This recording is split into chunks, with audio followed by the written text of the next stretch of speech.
Finally আমিও চলে আসলাম Mirpur hope মার্কেটে। কি এটা বলবো? কখনোই না। এটা ছিল আমাদের উত্তরাতে। উত্তরাতে শপিং মল বুধবার সব বন্ধ থাকে, আর রাজলক্ষ্মীতে এত এত কাপড়ের ভ্যান গাড়ি বসে। শুধু কাপড় বললে ভুল হবে, বেডশিট, পর্দা, সবকিছু, সিরামিক্স আইটেম, বাচ্চাদের হেয়ার ব্যান্ড সবকিছুই পেয়ে যাবেন। আর এই সব কিছু নিয়েই আজকের ভিডিওটা। আসসালামু আলাইকুম এভরিওয়ান, কেমন আছেন আপনারা? আশা করি ভালো আছেন। আলহামদুলিল্লাহ আমি অনেক ভালো আছি।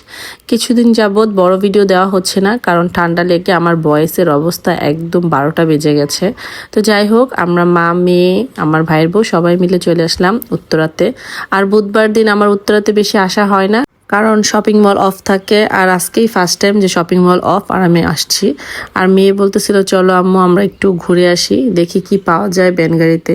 কিন্তু দেখলাম বেনগাড়িতে অনেক ভালো ভালো কাপড়ই আছে, কিন্তু আপনাকে অনেক খুঁজতে হবে, খুঁজে বের করে তারপর নিতে হবে, আর ভালো বার্গেনিং জানতে হবে। তাহলে আপনি কাপড় কিনে জিততে পারবেন। এখানে ছোট ছোট বাচ্চাদের কিউট কিউট কাপড়গুলো আমার কাছে খুবই ভালো লাগতেছিল। বাচ্চাদের বড়দের অনেক সুন্দর সুন্দর সোয়েটারও পাওয়া যায় এখানে, আরো সুন্দর সুন্দর কালেকশনগুলা।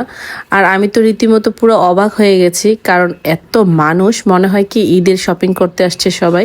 এইদিকে নাকি ওরা হেঁটে টায়ার্ড হয়ে গেছে, তো ওদেরকে গরম গরম মোমো খাওয়াতে নিয়ে আসলাম।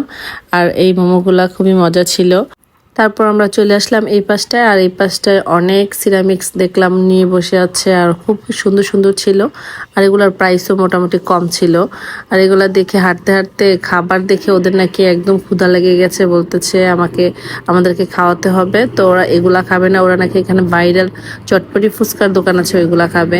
তো আমি একটা শপের ভিতরে ঢুকেছিলাম সোহার জন্য কিছু কেনার জন্য। তো এখানে আমার কয়েকটা জিনিস অনেক সুন্দর লেগেছে, তো এখান থেকে আমি সোহার জন্য কিছুই নিইনি। তারপর চলে গেলাম আমরা বাহিরে। আর এইদিকে দেখেন বেডশিট থেকে পর্দা থেকে শুরু করে সবকিছু পাওয়া যায়।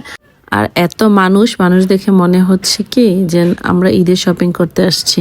আর আজকে আমার মেয়ের জন্য আমি হেয়ার ব্যান্ড নেব, আর এই হেয়ার ব্যান্ড কিনতে কিনতে আমি ফকির হয়ে যাবে। এত পরিমাণের এগুলা কিনা হয়, তারপরও কিছুদিন পর আর কিছুই খুঁজে পাই না। আমার মনে হয় প্রতিটা মায়ের একই অবস্থা। আজকে আপনাদের সাথে আরেকটা জিনিস শেয়ার করব। এই পার্সগুলা, এগুলা মার্কেটের ভিতরে 2500-3000 করে পাওয়া যায়। আর এগুলার ডুপ্লিকেটগুলা, তারপরও কোয়ালিটি মোটামুটি অনেক ভালো, কারণ আগে এরকম বাহিরে পার্স আমি দেখিনি, ফার্স্ট টাইম দেখলাম। আর পার্সগুলো খুবই ভালো ছিল। তো আমরা চলে আসলাম ভাইরাল সেই চটপটি ফুচকার দোকানে। এখানে শাহি চটপটি আর দই ফুচকা খাওয়ার জন্য এসেছি। আমার মেয়ে বলতেছে এখানকার ফুচকা, দই ফুচকাটা নাকি জাস্ট ওয়াও। বলে আম্মু মুখে দিলেই মুখের ভিতরে ব্লাস্ট হয়। আমি বললাম ব্লাস্ট আবার কিভাবে হয়? বলতেছে মুখে দিলে একদম মুখের ভিতরে সেই রকম টেস্ট। ওরাই ভালো বোঝে, কারণ আমি দই ফুচকা খাই না। তো আমার জন্য শাহি চটপটি নিয়েছি, আর শাহি চটপটিটাও মজা ছিল। তো টুকটাক অনেক কিছুই কেনাকাটা করলাম, খাওয়া দাওয়া করলাম। আজকের ভিডিওটা এই পর্যন্তই। যদি ভালো লাগে থাকে অবশ্যই লাইক, কমেন্ট, শেয়ার দিয়ে পাশে থাকবেন। সবাই সুস্থ থাকবেন, ভালো থাকবেন। আল্লাহ হাফেজ।